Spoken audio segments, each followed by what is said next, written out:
Исәнмесез укучылар? Бүгенге онлайн дәрестә туры почмаклы өч почмакның кысынкы почмагының синусы, косинусы һәм тангенсы белән танышырбыз. С почмагы туры булган А, Б, С туры почмаклы өч почмагын карыйк.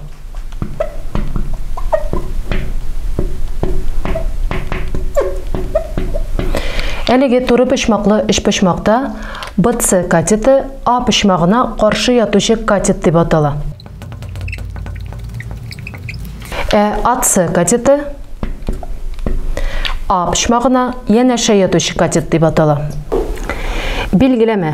Туры почмаклы өч почмакта кысынкы почмакка каршы яткан катетның гипотенузага чагыштырмасы бу почмакның синусы дип атала.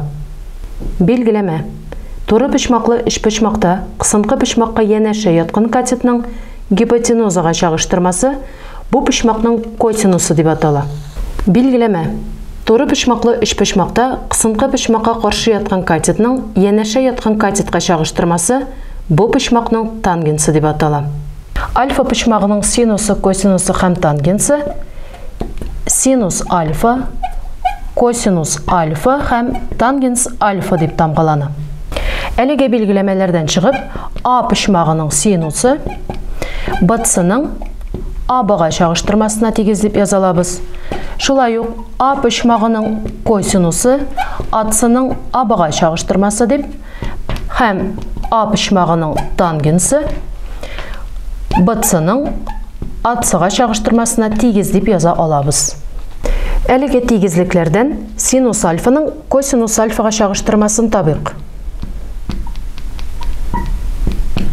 Ягъни синус альфа БЦның АБ-га чагыштырмасы бүленгән АЦның АБ-га чагыштырмасы. Әлеге бүлү гамәлен башкарсак, АБ-лар битерешә һәм БЦның АЦ-га чагыштырмасы килеп чыга.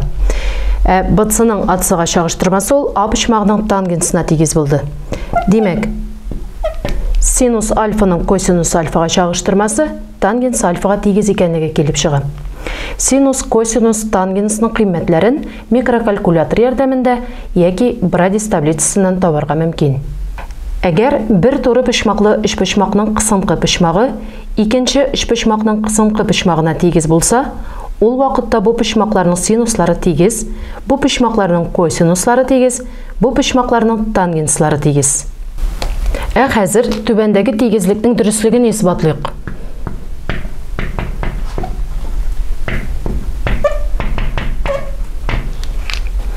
Билгеләмәдән чыгып, А почмагының синусы БЦның АБ-га чагыштырмасына тигез булганлыктан, аның квадраты БЦның квадраты бүленгән АБ-ның квадратына тигез.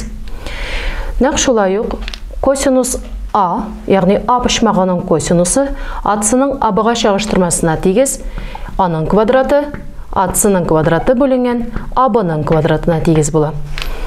Әлеге сумманы исәпләсәк, санаучыда БЦның квадраты кушам АЦның квадраты, ваклаучыда АБ-ның квадраты килеп чыга. Санаучыда игътибар белән карасак, АБЦ өч почмагы ул туры почмаклы.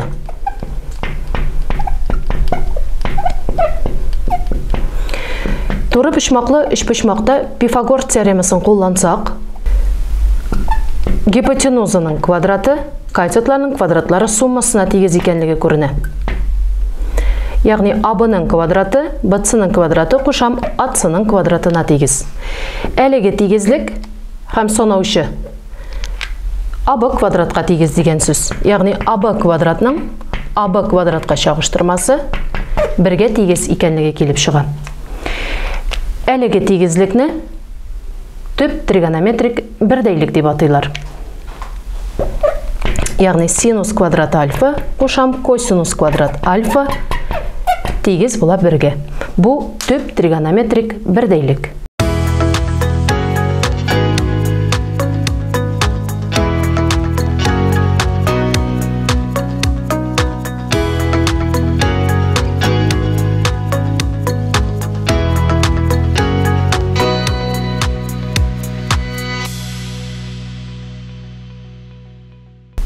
Без бүген онлайн дәрестә туры почмаклы өч почмакның кысынкы почмагының синусы, косинусы, тангенсы һәм төп тригонометрик бердәйлек белән таныштык. Практик эштә күрешкәнчегә кадәр. Сау булыгыз!